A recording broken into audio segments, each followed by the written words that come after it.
The shepherd's teeth locked on the canvas sack and pulled, and Walter Kressler heard something older than fear tear out of his own chest. Rain hammered down on the metal awning. Strangers turned in the pump lane. Somewhere behind him a woman gasped the word drugs, and every stack of $100 bills he had promised his dying wife he would never touch slid out onto the wet concrete of the Sunoco lot. Before we go on, comment what part of the world you're listening from and subscribe so a story like this one never slips past you. The sound of the rain seemed to swell after that word. Drugs. It moved through the crowd the way a match moves through dry grass, quick and hungry, and Walter felt every eye at the gas station turn toward the soaked old man in the fishing cap and the ruined canvas sack at his feet. He was 71 years old. He had lived in that county for every one of those years. He had never in his life been stared at by strangers, the way strangers stared at him now. And something inside him, some small, unbroken thing that had held together through the funeral and through the empty months after, cracked cleanly down the middle. He tried to bend down. His knees would not let him. The big shepherd was already backing away with a corner of the canvas still hanging in its jaw, and a young trooper in a black rain jacket was hurrying forward with both hands raised, calling the dog's name in a voice that was trying very hard to sound calm. "Tango," the trooper said. "Tango, out, out." The dog let go. The canvas fell. The trooper crouched, his boots splashing in the shallow puddle that had formed along the concrete seam, and looked up at Walter with an expression the old man would not forget for the rest of his short remaining life. It was not the face of a policeman. It was the face of a young man who had just watched something small and private break apart in front of a dozen witnesses, and who did not yet know what to do about it. "I'm sorry, sir," the trooper said. "I'm real sorry. Are you hurt?" Walter opened his mouth to answer him, and no sound came out. The rain kept falling. On the wet asphalt around his shoes lay the softest quilt anyone at that gas station had ever seen, its stitched panels dark now with water, its edges beginning to curl. Beside the quilt lay a bundle wrapped in butcher paper, the color of an old cream biscuit, and beside the bundle lay a plain brown envelope, split at one corner. And out of that corner had spilled a tight brick of $100 bills, held together by a wide rubber band, the way farmers used to hold together folded receipts. A woman standing near the propane cage lifted her phone. Walter saw her lift it. The little red dot on the back of it looked, to his old eyes, like the tip of a lit cigarette in the dusk. The dot did not blink. She did not lower the phone. She was recording him, recording the money, recording the quilt, recording the trooper crouched at his feet. "Sir," the trooper said again, "sir, look at me. Are you all right?" Walter looked at him. He tried to say his own name. He tried to say Josephine's name. He tried to say the words she had made him promise 42 nights before, in the little back bedroom that smelled of morphine and the fresh coffee her sister kept making, even though nobody would drink it. He could not say any of it. The rain got louder inside his head. The trooper's mouth moved. The dog sat down on its haunches on the wet concrete and watched Walter with the flat, patient attention that only working dogs learn. Then from behind the second cruiser that had pulled in, without Walter noticing, a second officer walked up. She was a woman about 50, broad in the shoulders, grey hair pulled tight under her Stetson, with the 3 chevrons of a sergeant on her sleeve. She did not look at the money on the ground. She looked at Walter's face. "Bryce," she said quietly to the young trooper, "get the sack, get everything on it. Wrap it in the rain sleeve. Get this man into my car, out of this weather. Get him now." The young trooper flinched, then obeyed. He gathered the quilt, folding it slowly because he had never in his life been permitted to touch something that soft. He gathered the butcher paper bundle and cradled it against his chest as if it were a baby he was afraid to drop. He picked up the envelope last, sliding the loose brick of bills back through the torn corner, and stood up with all of it pressed against him and rain running down his cap onto his jaw. The sergeant took Walter's elbow. She did not grip it. She only rested her hand under it, the way a person rests a hand under a leaning glass on a table, and she guided him toward the back seat of her cruiser without saying anything else. Behind them, the crowd murmured.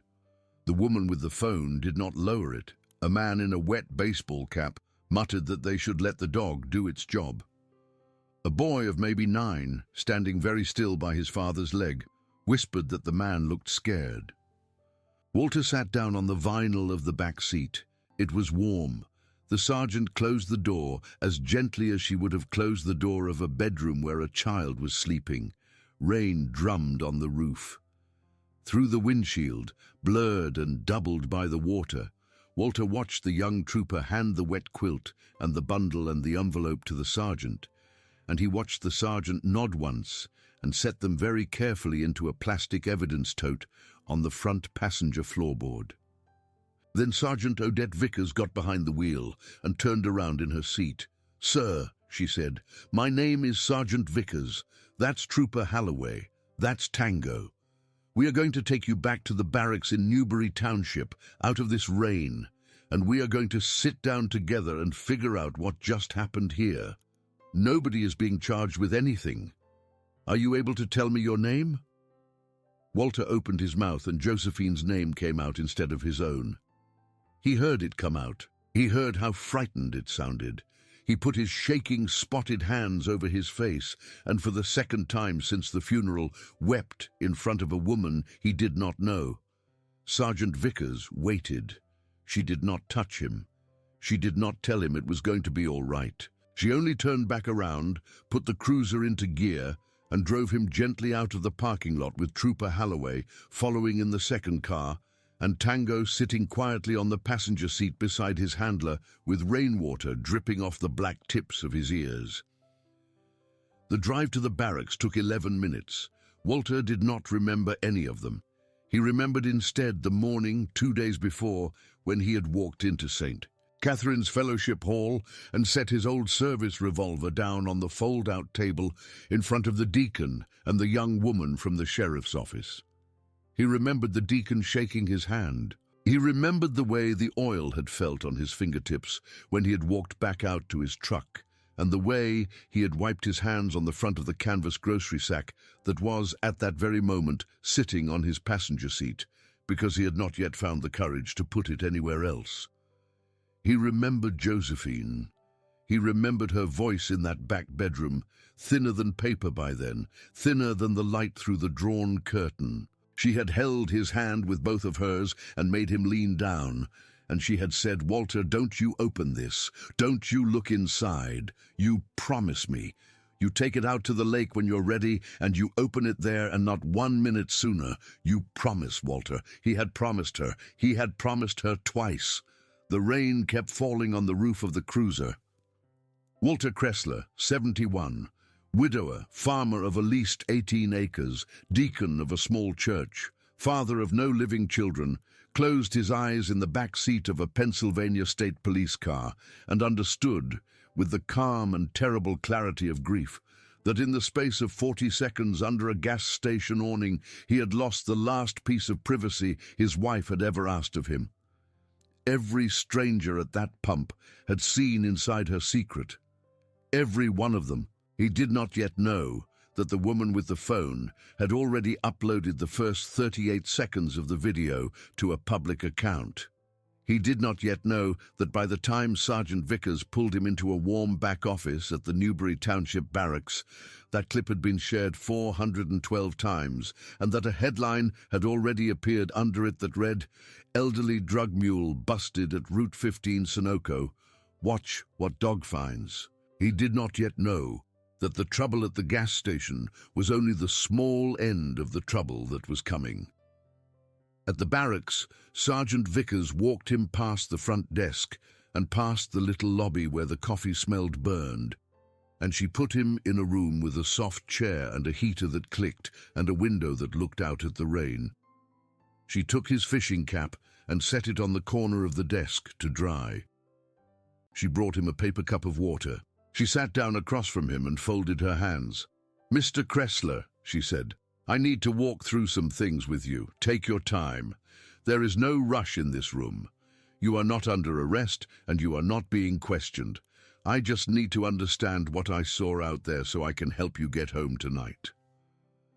Walter nodded. His hands were still trembling.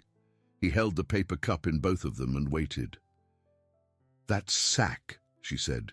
"Can you tell me what was in it and why you were carrying it into the store?" He tried.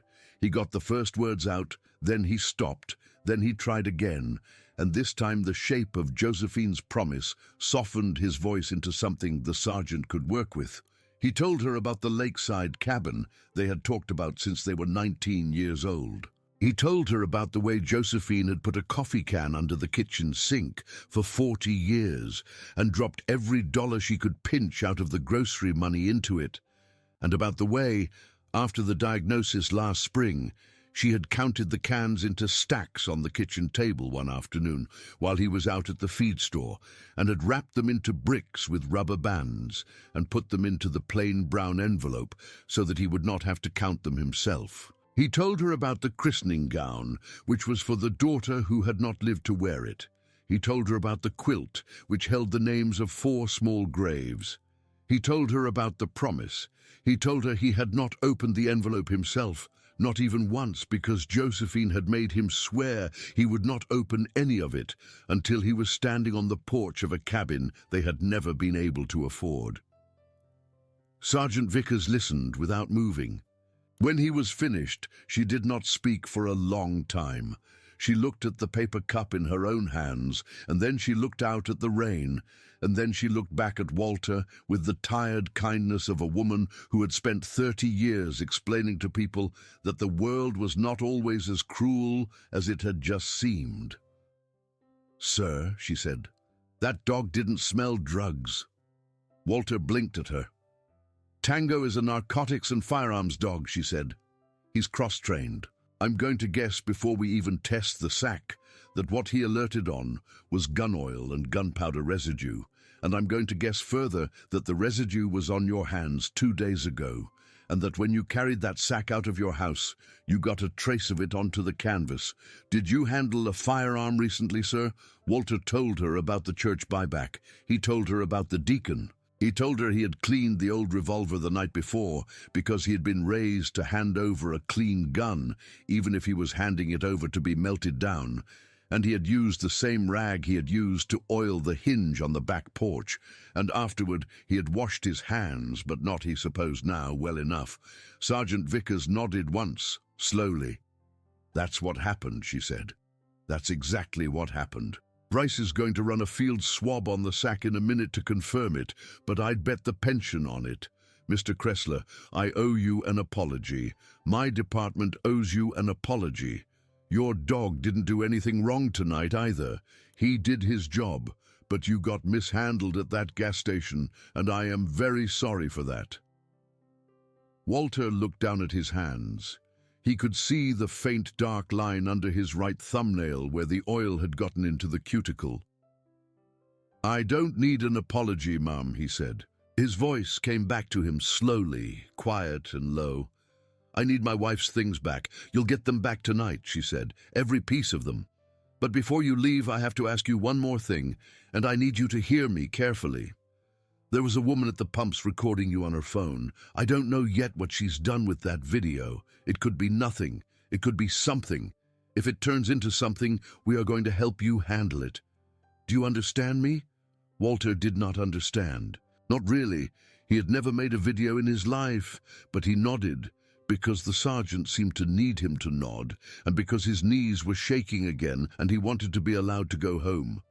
She stood up. "Sit tight for me," she said. "I'm going to go get your things out of the tote, and I'm going to bring them back to you in this room. And then Trooper Halloway is going to drive you home himself. You don't drive tonight." "All right." He nodded again. Then she went out and closed the door softly, and Walter Kressler sat alone in the small, warm office at the Newbury Township Barracks and let his shoulders sag for the first time since the shepherd's teeth had closed on the canvas. He looked at his fishing cap drying on the corner of the desk. He looked at the paper cup in his hands. He thought about Josephine. He did not yet know that in a second office down the same short hallway, Trooper Bryce Halloway was standing over the plastic evidence tote with his own hands trembling, staring down at the split-corner envelope because a corner of a folded piece of paper had shifted out from between two bricks of $100 bills, and on that corner of paper was written in a woman's careful cursive the name Bryce. The trooper stared at the letter for a long time before he called for the sergeant. "Odette," he said when she came in. "Odette, look at this." She looked. She did not touch. She had been a state trooper for 28 years. She knew, without moving her hands, that a piece of evidence with a first name written on it in a dying woman's script was a piece of evidence that could ruin a career if it was handled wrong. And she knew, in the same breath, that Bryce Halloway had a name that was not particularly common in Perry County, and that the odds of it being a coincidence had just gotten thinner. She took a breath.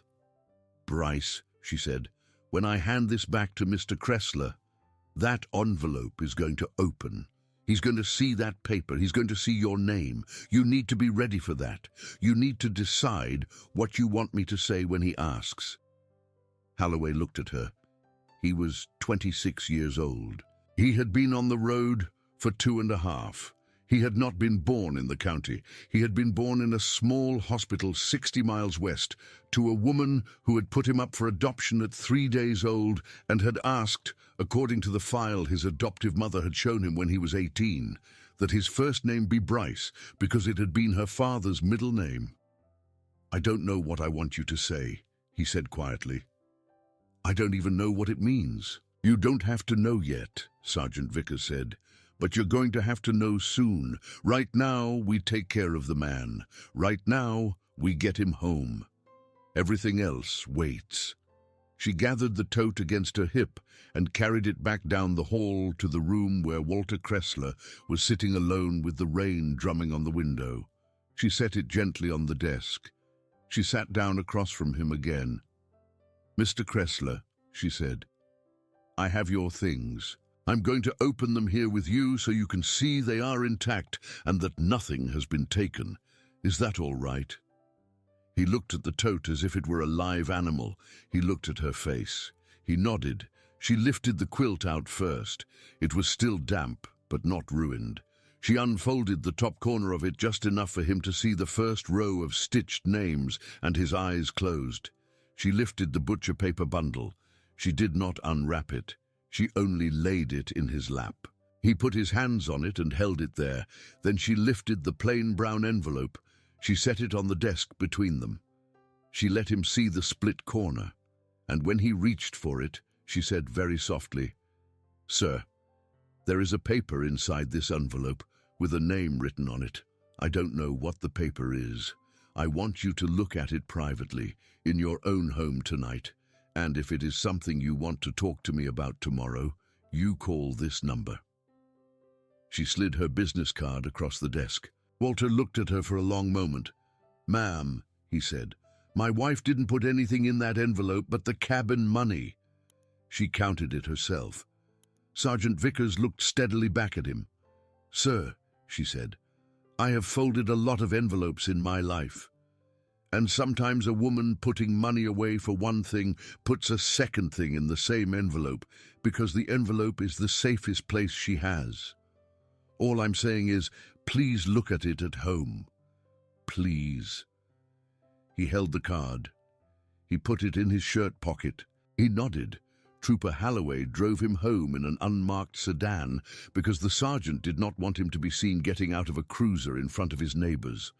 Tango rode in the back seat with him. The old man's hands were still shaking, and after about a mile, the dog laid his broad, dry head down on Walter's knee, and Walter, who had not touched a dog since Josephine's spaniel had died 4 years before, rested his hand on the top of the shepherd's skull and left it there for the rest of the drive. Halloway did not speak. He wanted to.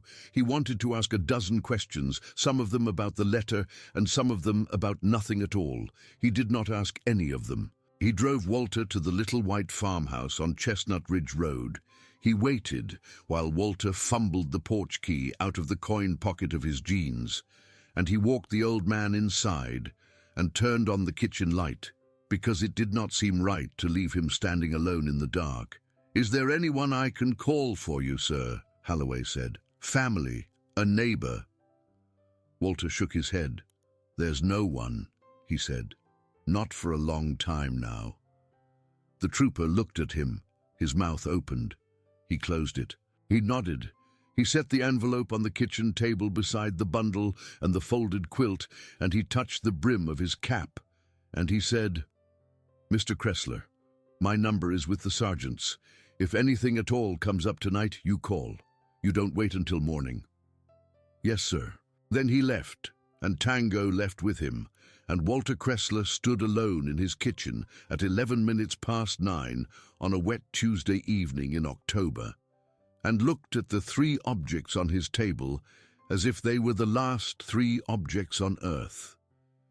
He did not open the envelope right away. He made himself a cup of tea, because Josephine had always said no bad news ever survived a cup of tea, and he sat down at the head of the little table where he had eaten every meal of the last 48 years, and he unwrapped the butcher paper first. Inside was the christening gown, exactly as he had remembered it from the one time he had seen it on the morning after their 4th loss, when Josephine had folded it into paper and asked him to put it in the cedar chest and never mention it again.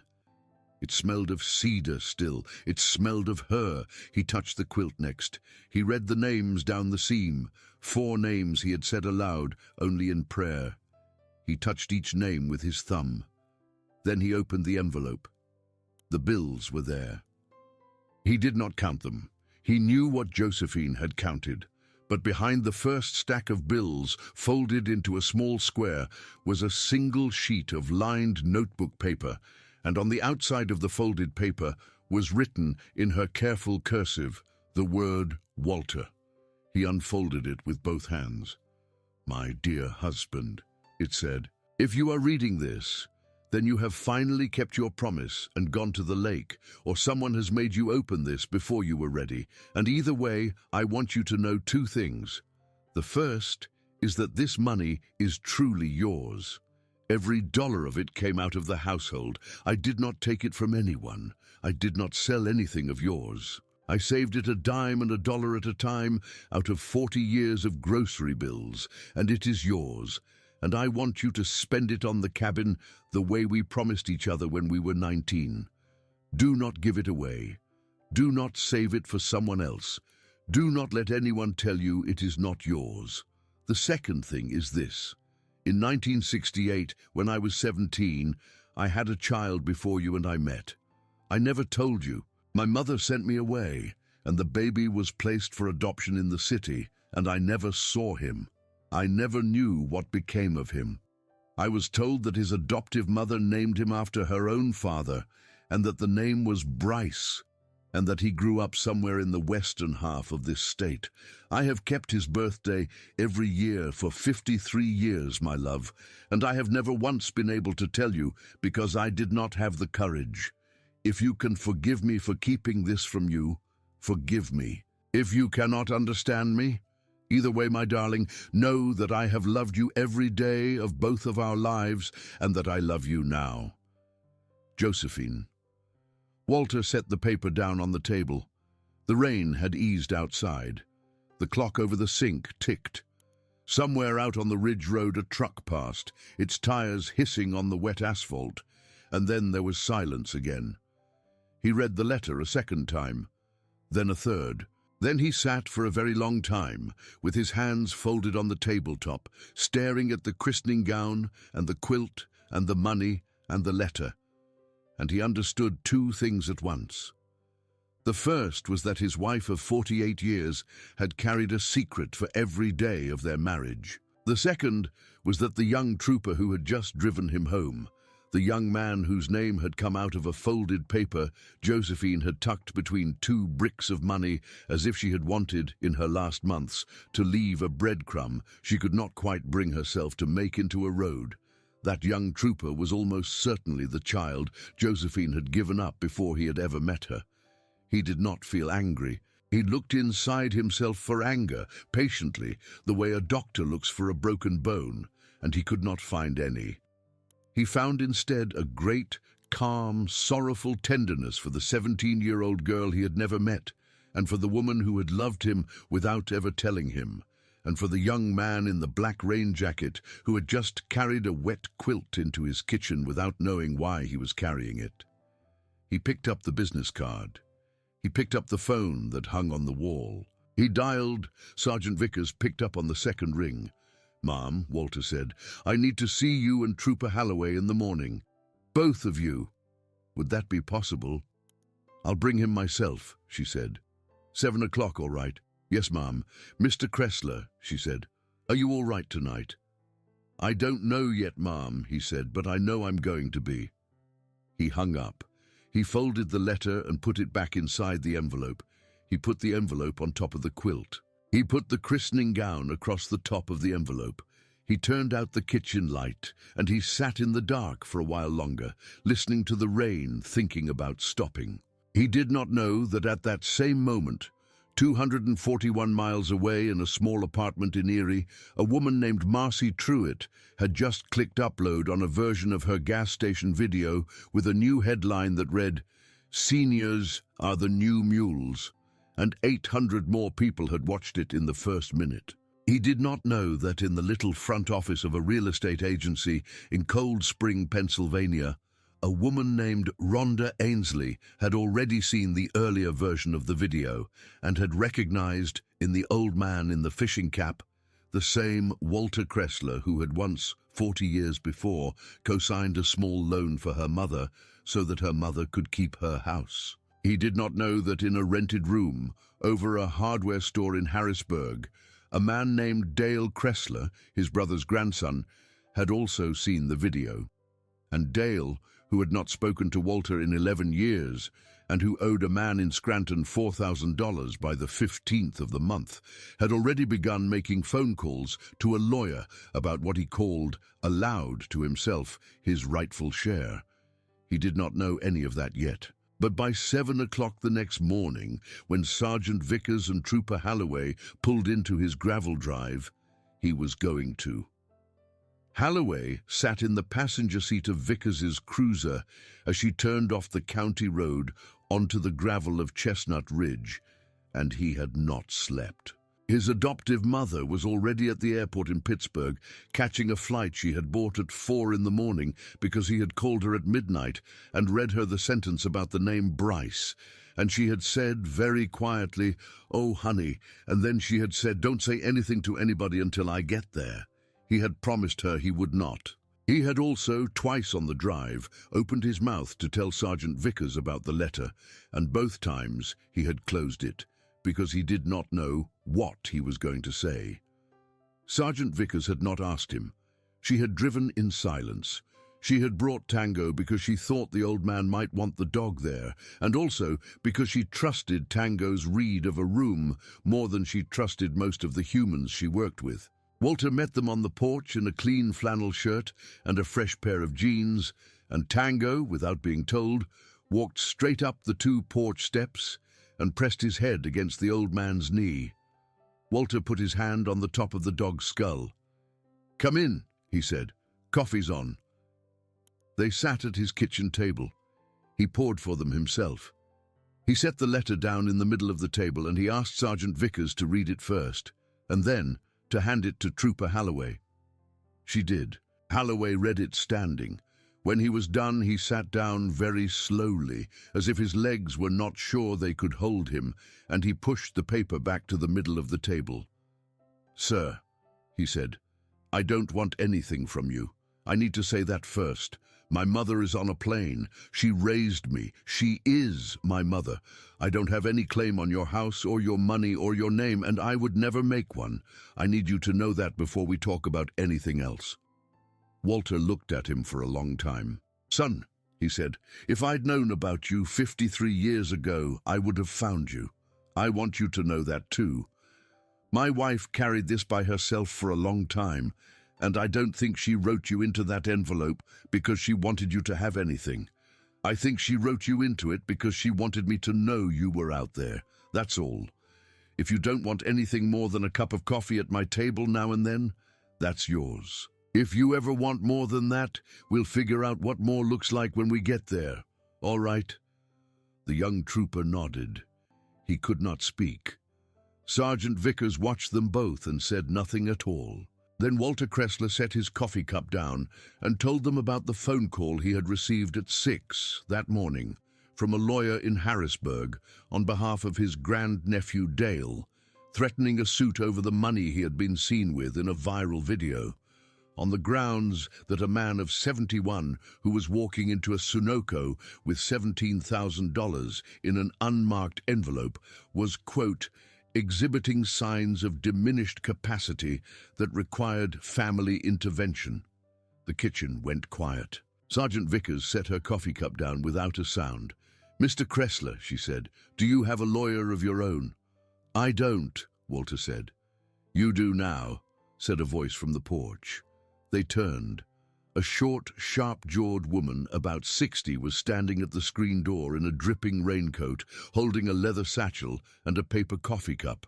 She had let herself into the yard the way people do in that part of the county when they know the family. Behind her in the driveway was a mud-splashed hatchback with a real estate sign in the back window. "I'm Rhonda Ainsley," she said. "I'm a realtor over in Cold Spring.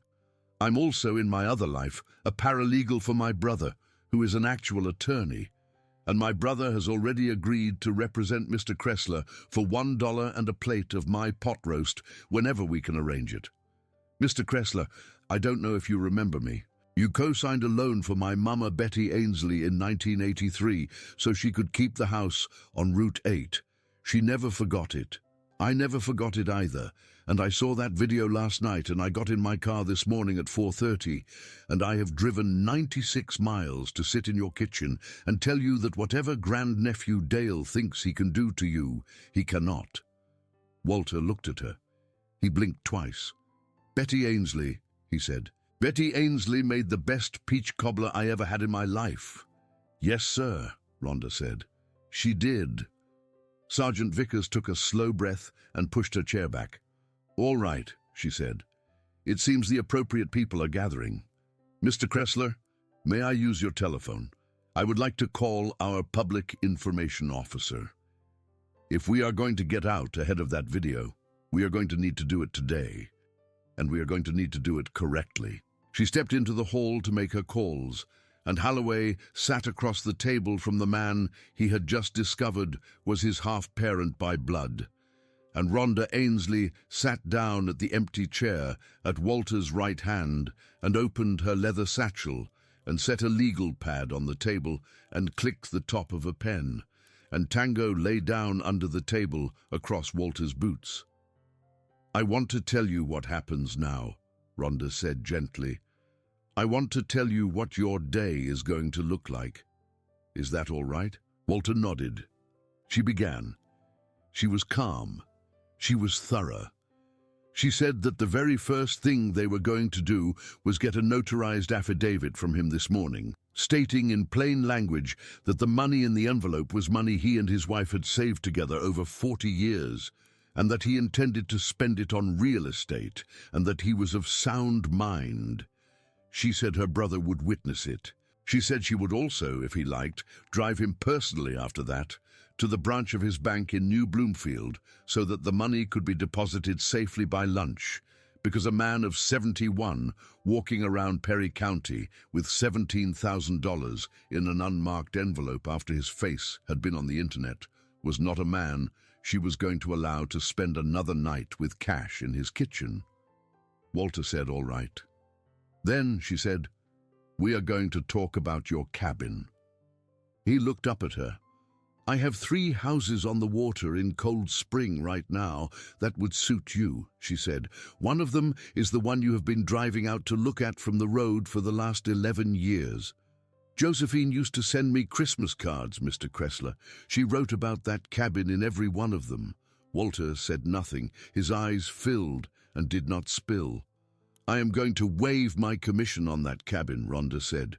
"Do not argue with me about it. I've already talked to the seller this morning at 6:20, and she has agreed to hold it off the market until Friday so that you can come and walk through it in person. She saw the video too. She would like to meet you. Walter turned his coffee cup slowly in his hands. "Ma'am," he said, "I don't want to be a story. I don't want the whole state fussing over an old man because a dog pulled on a bag." "I know you don't," she said. "That is exactly why I got in the car this morning. If you were the kind of man who wanted to be a story, I wouldn't be here." Sergeant Vickers came back into the kitchen. Her face had changed. She sat down. She looked at Walter. "Mr. Kressler," she said, "the video has been shared 83,000 times as of 6 minutes ago. The version people are watching has a headline on it that is not true.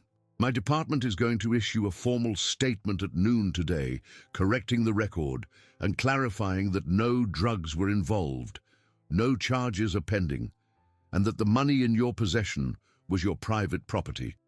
I would like your permission to name you in that statement. If you would prefer we not use your name, we will not. It is your call." Walter thought about this for a while. He thought about Josephine, who had hated fuss. He thought about the woman with the phone who had not lowered it. He thought about the boy of 9, standing very still by his father's leg, who had whispered that the man looked scared. He thought about his grandnephew Dale, whom he had last seen at a funeral 11 years before and who had not stayed for the coffee afterward. "Use my name," he said, "and tell them the truth, all of it. Tell them what was in the sack. Tell them my wife saved it and what she saved it for. If there is going to be a story about me on the news tonight, ma'am, I would like it to be my story and not somebody else's." "Yes, sir," Sergeant Vickers said.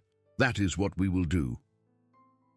By noon, the corrected story was on the wire. By 4 in the afternoon, the original video had lost its heat and been replaced across most of the same accounts that had shared it by a still image of Trooper Halloway crouched beside Walter on the wet concrete, holding the corner of a folded quilt in one hand and an old man's elbow in the other. The caption under that image said only, "This is what actually happened at the Sunoco on Route 15. By 5, the phone at the barracks had begun to ring in a different way. People wanted to know where to send money. People wanted to know the name of the cabin. People wanted to know if Walter needed anything at all. Sergeant Vickers, who had been a state trooper for 28 years and had never in her career received a single phone call from a stranger offering to buy a widower a house, took her Stetson off and set it on the desk in front of her and rubbed both hands over her face and laughed, once quietly because there was nothing else to do. She called Rhonda Ainsley. Rhonda answered on the first ring. She was sitting in her car in the parking lot of Walter's bank in New Bloomfield, where Walter had just deposited $17,200 into a savings account and had asked quietly of the woman behind the counter whether it would be all right if he cried for a minute at the little side table before he signed the receipts. "Rhonda," Vickers said, "we may have a problem I didn't see coming." "What kind?" Rhonda said. "The good kind," Vickers said. "People are trying to give him money. A lot of people. He is going to hate that." Rhonda thought about this for exactly 6 seconds. "Tell them to send it to the church," she said. "St. Catherine's Fellowship Hall. Earmark it for the buyback program. Walter turned in a service revolver on Monday. Let his story pay for the next 100 guns off Perry County streets. He won't be able to say no to that. Josephine would have loved it." Vickers wrote it down. She put out the second statement. By 8 that night, the church buyback program at St. Catherine's had received $41,000 in online donations, and the deacon, who had never used a computer for anything more complicated than the Fellowship Hall coffee schedule, called his daughter in tears and asked her to please come over and help him figure out what to do about it. And Walter Kressler sat at his own kitchen table with a young state trooper across from him and a shepherd asleep across his feet. and he ate a bowl of tomato soup that Rhonda Ainsley had heated on his stove before she went home, and he did not, that night, feel like the old man he had been at the Sunoco pumps 24 hours before. He did not feel like anything at all. He felt like a man who had been asked to keep a small promise, and who had, against all reasonable expectation, been given help in keeping it.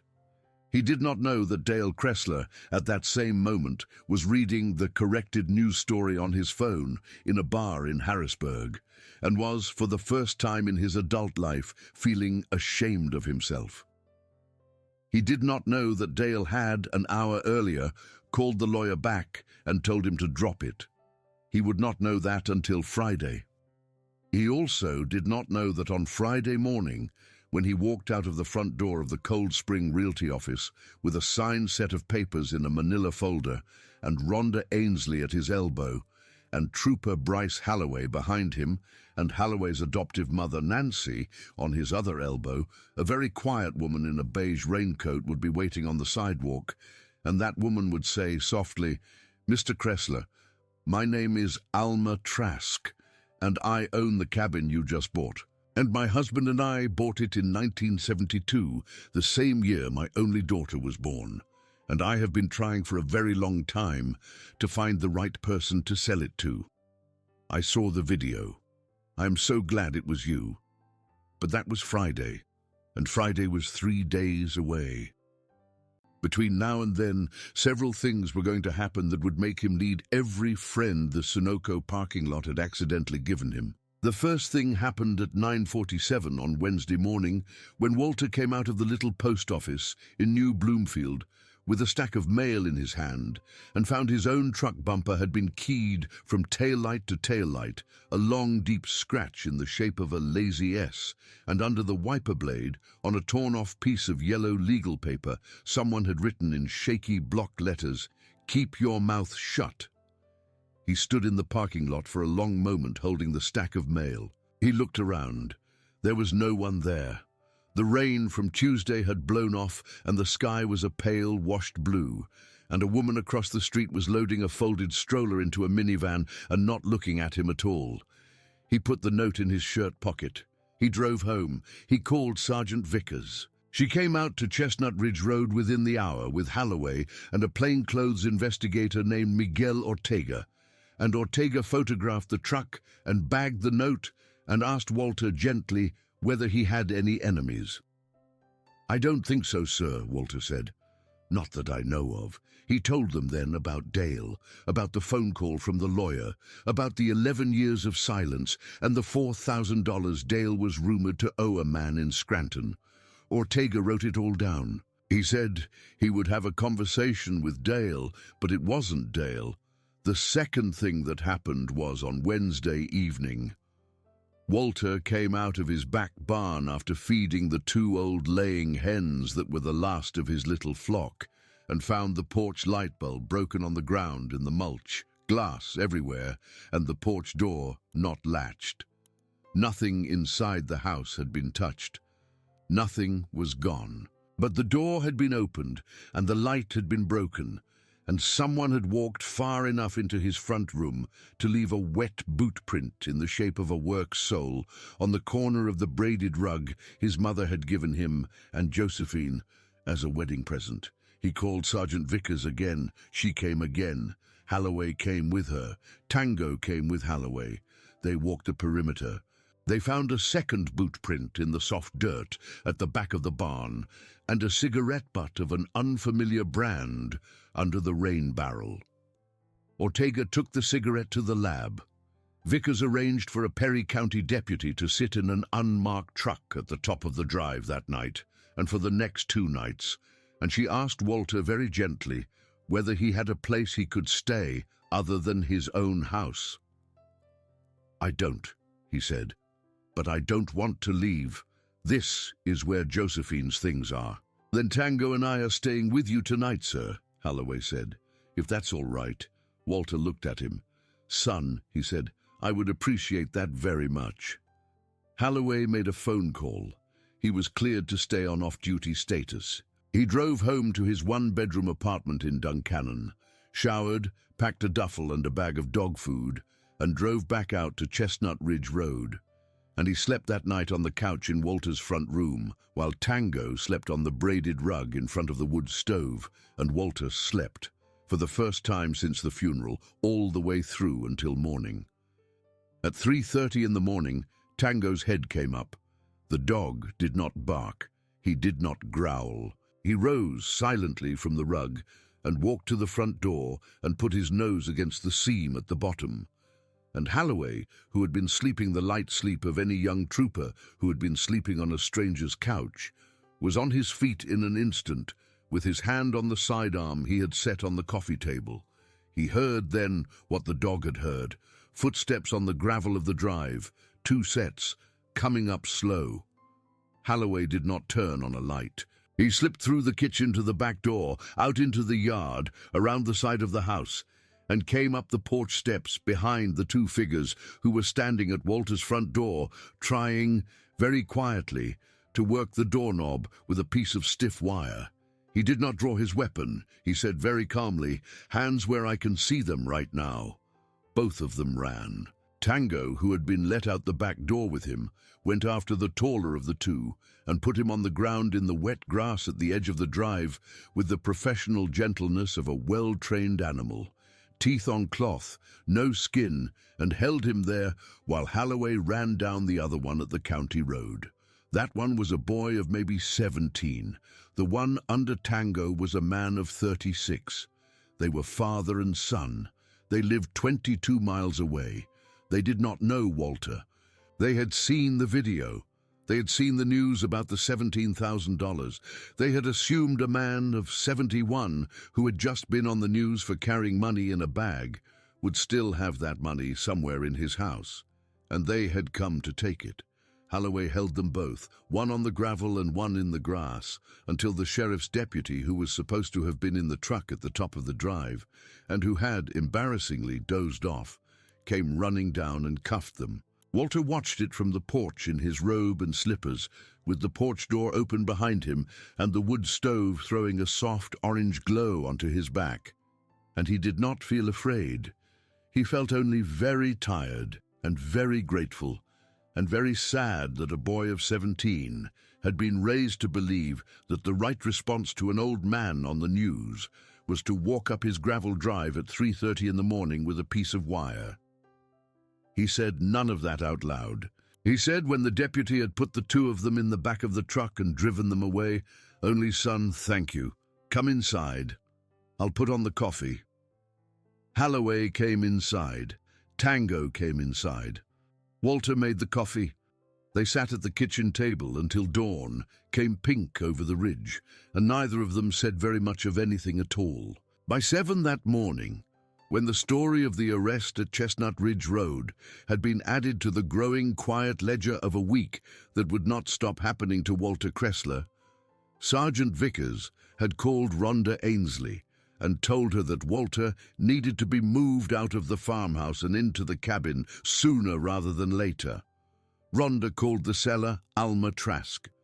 Alma answered on the 3rd ring. "Rhonda," she said, "before you say anything, I have been thinking about that man all week, and I want to move the closing to tomorrow morning. Have him bring what he needs. He can move in the same afternoon. My daughter and my nephew can be there to help. I don't want him spending one more night in that house." Rhonda closed her eyes and thanked her. She hung up. She called Walter. He was standing in his front room looking at Josephine's braided rug when the phone rang. He was thinking about the wet boot print, which the deputy had said would come out with a little vinegar. He was thinking about how strange it was that a person could live in one house for 48 years and, in the space of 4 days, come to understand that the walls were not what had been keeping him company all that time. "Mr. Kressler," Rhonda said, "are you sitting down?" He sat. "We close tomorrow," she said. "Alma wants to move up the closing. You can be at the cabin by lunchtime tomorrow if you're willing." Walter looked at his kitchen. He looked at the quilt folded on the table. He looked at the christening gown in its butcher paper on top of the cedar chest by the wall. "Yes, ma'am," he said. "I'm willing." He spent the rest of that day packing. He did not pack much. He packed the quilt, he packed the gown. He packed Josephine's Bible and the photograph of the two of them at the county fair in 1974. He packed 3 flannel shirts and 2 pairs of jeans, and his good boots and his fishing tackle, and the coffee pot Josephine had gotten as a bridal shower gift. And he packed his father's old carpentry saw, which had been his grandfather's before that, because he had a feeling the crooked dock at the cabin was going to want it. He did not pack the coffee can from under the sink. He left it there. He wrote a small note in careful cursive on a scrap of index card and taped it to the front of the can. It said, "Dale, if you find this, know that your grandmother saved every dollar in this can, and she would want you to have what is left of it, on the one condition that you do not spend it on the debt in Scranton, but on paying that debt off honestly with a job of your own hands." Uncle Walter, there were $211 in the can. He did not know if Dale would ever come looking, but he wanted the offering to be there. He locked the farmhouse at 10 the next morning. He did not look back at it from the driveway. He slid into the passenger seat of Rhonda Ainsley's hatchback, and Rhonda drove him the 96 miles to Cold Spring, with the quilt folded on his lap and the christening gown in its butcher paper in a milk crate at his feet. And behind them, in the second car, Trooper Bryce Halloway drove his own pickup with Nancy Halloway in the passenger seat and Tango in the bed of the truck under a rain shell. Nancy had flown in 2 nights before. She had sat at Walter's kitchen table the first night and had, very simply, said, "Mr. Kressler, I have been Bryce's mother for 26 years. Nothing in this changes that. But I have wondered for a very long time who his birth mother was. And I want you to know that I am glad it was your wife. I'm glad it was a woman who loved him enough at 17 to give him the best chance she could think of. And I am glad it was a woman who loved you enough to leave you her name for him in an envelope. It is an honor to sit at your table." Walter had, that night, given her Josephine's letter to keep in a copy Rhonda had made at the office. He said he would like Bryce to have the original. Bryce had put it in a small leather portfolio and had not opened it since. They drove north together in the 2 vehicles. The trees along the road were turning. Rhonda pointed out landmarks. Nancy Halloway pointed out other landmarks from the truck. Halloway did not say much. Walter watched the road with the quilt in his lap and thought about his wife and the 17-year-old girl she had been, and the small stitched names of children who had never seen a lake, and the young man in the pickup behind them who had been born on a hot July afternoon 53 years before, to a woman who had held him for 1 hour and then let a nurse take him out of the room and had not, until the last month of her life, been able to speak of him aloud. They arrived at 11:42. The cabin sat on the north end of a small lake called Cold Spring Lake, which was fed by a spring that ran cold even in August. It was a 2-bedroom cabin with a green tin roof and a porch that ran the width of the front. The dock was crooked. The paint on the shutters was peeling. There was a stone chimney with a swallow's nest in the top, empty now for the season. On the front porch, waiting for them, was a small woman in her early 70s with soft white hair pulled back in a low bun, and behind her a younger woman of about 40 and a young man of about 25 with a tool belt. The small woman came down the porch steps as Walter got out of the hatchback. "Mr. Kressler," she said, "my name is Alma Trask. I am so glad you have come." She held out her hand. He took it.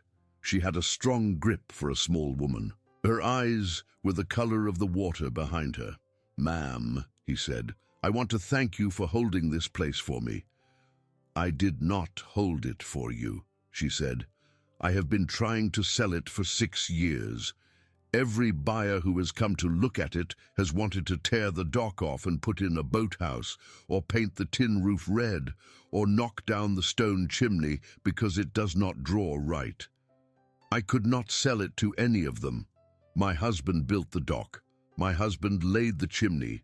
My husband is buried in the county cemetery 6 miles from where you are standing right now. When I saw the video of what happened to you at the gas station, and when Rhonda called me about your wife's letter and your wife's cabin, I knew, Mr. Kressler, that this was where the dock and the chimney belonged. That is all. Come inside." They went inside. The floors were pine. The kitchen was small. There was a wood stove in the front room with a stone hearth. In the front bedroom there was a window that looked out onto the water, and Walter, standing in the doorway with the quilt in his hands, understood, for the first time since Josephine had made him promise, why she had wanted him to open the envelope on the porch of a place she had never seen. He did not cry then. He signed the papers at Alma's kitchen table. She poured him a glass of iced tea. Halloway carried in the milk crate with the christening gown. Nancy carried in Josephine's Bible. Tango, released from the truck, sniffed his way around the porch and then chose a sunlit spot near the front door and lay down. By 3 that afternoon, the cabin was Walter's. By 4, the young man with the tool belt, who turned out to be Alma's nephew Casey, had begun to shore up the loose plank at the base of the dock with a length of cedar he had brought in the back of his own truck. By 5, Nancy Halloway was in the kitchen making a meatloaf out of ingredients she had bought at the little grocery in Cold Spring, and Rhonda had gone home, and Alma had gone home, and the sun was slanting through the pines onto the water, and Walter Kressler, 71, widower, was standing on the front porch of a 2-bedroom cabin with a crooked dock, with a shepherd asleep at his boots, and he was watching the light move on the lake. He unfolded the quilt slowly. He draped it over the porch railing where the wind could move it. He opened the butcher paper. He held the christening gown up in the last of the day's light. It was the color of clean cream. It smelled faintly of cedar. He held it against his chest. Then, softly, he cried. He did not cry hard. He did not cry loud. He cried the way a man cries when he has finished carrying something heavy for a very long time, and has, at the end of a very long road, been allowed to set it down. Tango did not move. Bryce, on the porch behind him, did not move. Nancy, in the kitchen, did not come out. The lake did not move. Only the wind moved, and the wind moved the quilt on the railing, and the names of 4 small children whose mother had loved them each every day of her life fluttered gently in the last of the sun. That was Thursday. Friday morning, Walter came out to the porch with 2 cups of coffee and found Alma Trask sitting on the top step in a wool cardigan with a paper bag from a bakery in Cold Spring beside her. "I brought muffins," she said, "and I brought you something else if you have a minute." He sat down beside her. He handed her one of the coffees. 53 years ago last summer," she said, "my husband and I bought this cabin from a woman named Ethel Preston, who had lost her husband and could not keep it up. Ethel told us on the day we closed that the cabin had been in her family for 4 generations and that she was giving it to us with only one condition.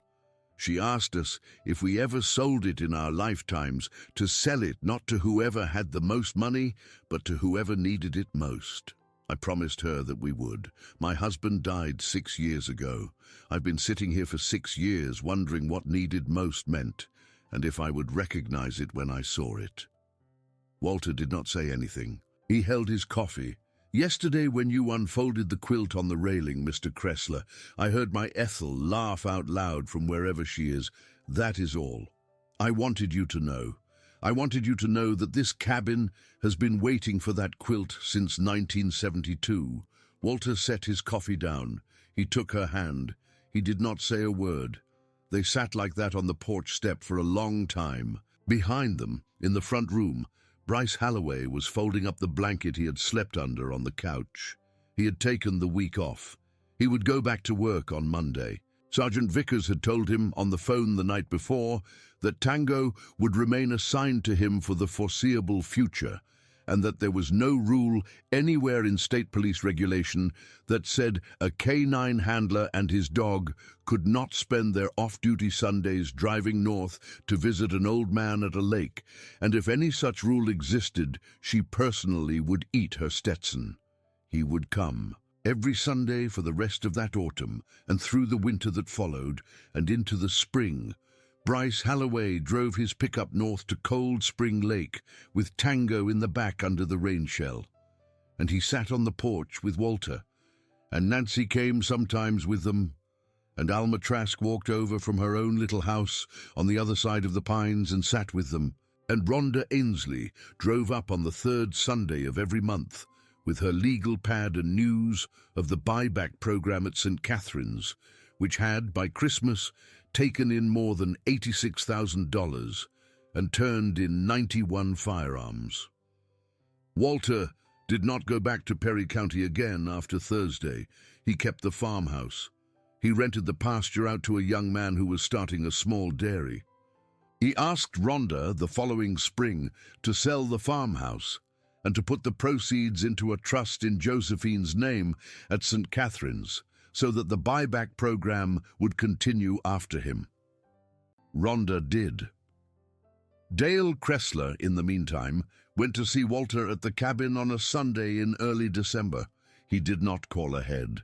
He drove up in a rusted sedan and sat in the driveway for 11 minutes before he could bring himself to get out. Walter, who had seen him from the porch, walked out into the drive with a mug of coffee in each hand and handed him one. "Dale," he said, "come sit down." Dale sat. He did not know what to say. He said finally, "Uncle Walter, I want you to know I called that lawyer off before that video finished going around. I want you to know I was ashamed of myself before you even heard my name." "I know, son," Walter said. "Sergeant Vickers told me. I appreciate you telling me yourself." They sat on the porch for 2 hours. Dale did not ask for money. Walter did not offer any, but before Dale left, Walter told him about the coffee can in the farmhouse. He told him the note was still on it. He told him it was still his if he wanted it, on the same condition. Dale drove home that night. He drove to the farmhouse. He let himself in with the spare key his uncle had told him where to find. He read the note. He read it a second time. He sat down at the kitchen table where he had eaten Thanksgiving dinner as a boy of 6, and he put his forehead down on the wood, and he cried the way a man cries when he has finally understood that someone whom he had spent a decade dismissing had, all along, been holding a chair for him. He took the $211. He drove to Scranton the next morning. He did not pay off the $4,000. He paid off $211 of it, and he shook the hand of the man he owed money to, and he told the man he would be back with the next payment in 3 weeks, and he took a job the following Monday hanging drywall for a small contractor in Harrisburg, and he kept it. Walter would not know any of that until the following summer. At the cabin, the weeks became months. Walter learned the way the light moved on the water in October. He learned the way the ice groaned on the lake in January. He learned the way the peepers began to sing in the marsh on the far side of the point in late March. Alma Trask brought him bread on Wednesdays. Nancy Halloway brought him a casserole every second week. Bryce drove up on Sundays with Tango, and Tango grew to know the porch board that was loose near the top step and to step over it without looking down. In April, Walter planted a small garden along the south wall of the cabin. He planted tomatoes. He planted peppers. He planted a row of marigolds because Josephine had always planted marigolds at the edge of a garden to keep the beetles off. In May, when the marigolds came up, he called Nancy on the phone that evening and told her, and Nancy, who had not planted a marigold in her own life, cried a little on her end of the line and did not tell him she was crying. In June, Alma Trask fell in her kitchen and broke her wrist. Walter drove her to the hospital in his old pickup. He sat with her for 4 hours in the waiting room. On the way home, he stopped at the grocery in Cold Spring and bought her groceries for the week, and he brought them into her kitchen and put them away himself, and he made her a bowl of soup, and he told her he would come by every day until the wrist healed. He did. She was 73. He was 72 by then. They ate lunch together on her porch or his for the rest of that summer. In August, Bryce Halloway called Walter on a Wednesday evening and told him that he had asked a young woman named Priya Bhatti, who worked as a dispatcher at the barracks, to marry him, and that she had said yes, and that they wanted to have the small ceremony on the porch of the cabin in September, if Walter would allow it. Walter said yes, before Bryce had finished the sentence. The wedding happened on the second Saturday of September, on the porch of the cabin, with the quilt draped over the railing behind them and Tango sitting in his best collar at Bryce's foot. And Alma Trask stood as witness, and Rhonda Ainsley stood as witness, and Nancy stood in the front row with tears running down both cheeks, and Walter Kressler, 72, walked no one down an aisle because there was no aisle. But he did press a folded piece of paper into the palm of his son's hand at the end of the ceremony. And on that piece of paper, in his own shaking cursive, was written the words, "Welcome to the family, son, from your father Walter and your mother Josephine." Bryce read it and looked up at him. He did not speak. He put his arms around the old man, and the old man put his arms around him, and Tango, sensing the shift in the air, stood up and pressed his big head against both of them and held them there. That night, on the porch after the guests had gone, Walter sat in the rocking chair Alma had given him for Christmas and looked out at the water. Bryce and Priya were already gone to a small inn an hour north for the weekend. Nancy was inside washing the last of the dishes. Tango, who was staying with Walter for the 2 nights, was asleep on the porch board that did not squeak. The moon was up. Walter thought about the Sunoco. He thought about the rain hammering the awning. He thought about the crowd.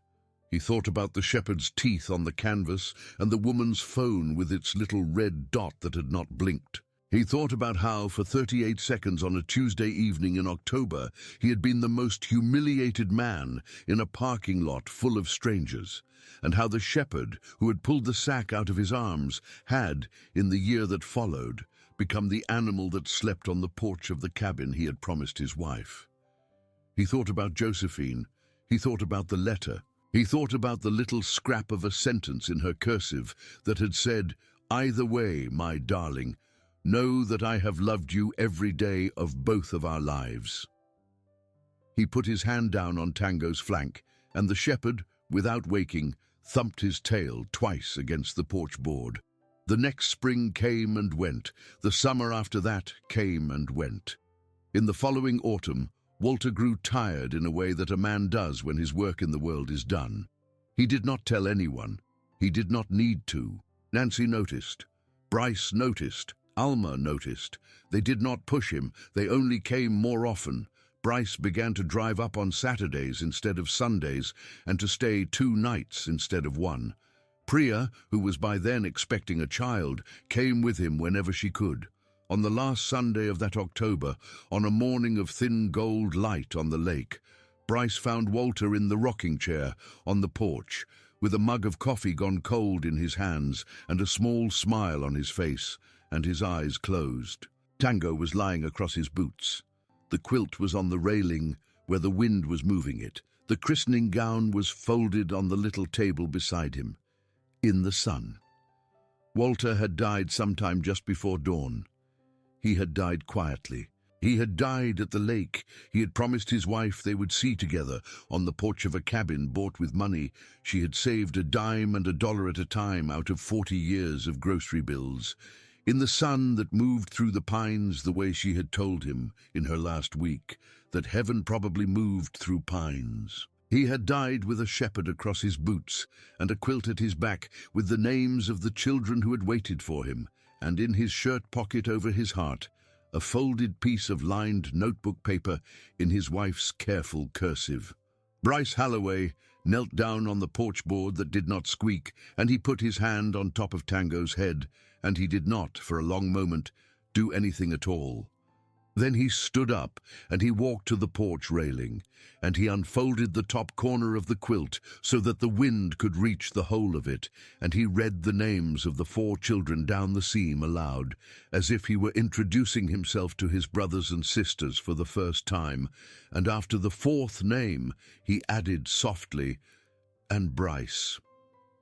He sat with his father until the county coroner came. Alma Trask sat with him. Nancy flew in that night. Priya drove up in the morning with the small, pale ultrasound picture of her daughter, whom she and Bryce had already decided, months before, they would name Josephine. They buried Walter in the county cemetery in Cold Spring, 6 miles from the cabin, 4 rows over from Alma's husband. Sergeant Odette Vickers came in her dress uniform. Rhonda Ainsley came in a black wool coat. Dale Kressler came in a borrowed suit and stood in the back and cried into his sleeve. The deacon from St. Catherine's, who had driven the 96 miles in his old station wagon, read from Ecclesiastes. Tango sat at the graveside beside Bryce, and when it was time and the deacon closed his book, the shepherd stepped forward and laid a single muddy paw on the corner of the folded quilt that Bryce had draped over the top of the casket. He held it there for the length of a breath. Then he backed away and sat down. There was not a person at the graveside who did not weep. 2 months later, on a cold, clear afternoon in December, Bryce and Priya's daughter was born in a hospital in Harrisburg. They named her Josephine Alma Halloway. Bryce carried her out of the hospital in a car seat with a small square of pale yellowed linen tucked under her, cut carefully by Nancy from the hem of a christening gown that had been folded in butcher paper for 53 years, and had at last been unwrapped in full sun on the porch of a cabin at a lake. 6 months after that, on a warm Sunday afternoon in June, Bryce drove Priya and the baby up to the cabin, which was his now, held in trust for the child, and they sat on the porch with the quilt on the railing behind them and Tango on the board that did not squeak, and Bryce lifted the baby up so that she could see the water. "There is a story, honey," he said quietly to her, "of what happened one rainy October night at a gas station off Route 15. When you are old enough, I am going to tell it to you. It is a story about a dog who pulled the wrong bag out of an old man's arms, and about an old man who did not become bitter about it, and about a woman named Josephine you are named after who loved us all, before any of us knew each other's names. It is a good story. It has a happy ending. You are the happy ending." The baby, who was 3 months old, did not understand a word of it. She looked at the water. She looked at the dog. She reached her small pink hand toward Tango's ear, and Tango, who was going grey at the muzzle, but who still knew a child when he saw one, laid his head down on the porch board so that she could reach it. At the gas station on Route 15, that same afternoon, a woman named Marcy Truitt pulled into the pump lane in a used sedan she had bought with the last of her savings. She had driven 380 miles that day. She had in her back seat a folded quilt of her own, hand-stitched over the winter, on which she had embroidered in careful blue thread an apology to a man she had never met. She was going to leave it, along with a letter, at the county cemetery in Cold Spring in the morning. She did not yet know that the man was buried there. She would find out at the cemetery office at 9 o'clock the next day. She would kneel at the grave. She would leave the quilt. She would drive home. And she would, for the rest of her own life, never film another stranger with her phone. She did not know, standing at the pump, that a young state trooper named Bryce Halloway had, a year and a half before, on the roof of that same awning, cried in his cruiser for 11 minutes before he could bring himself to drive back to the barracks. She did not know that the shepherd who had pulled the sack was, at that same moment, 96 miles north, lying on a porch board that did not squeak with a 3-month-old baby's fingers in the fur of his ear.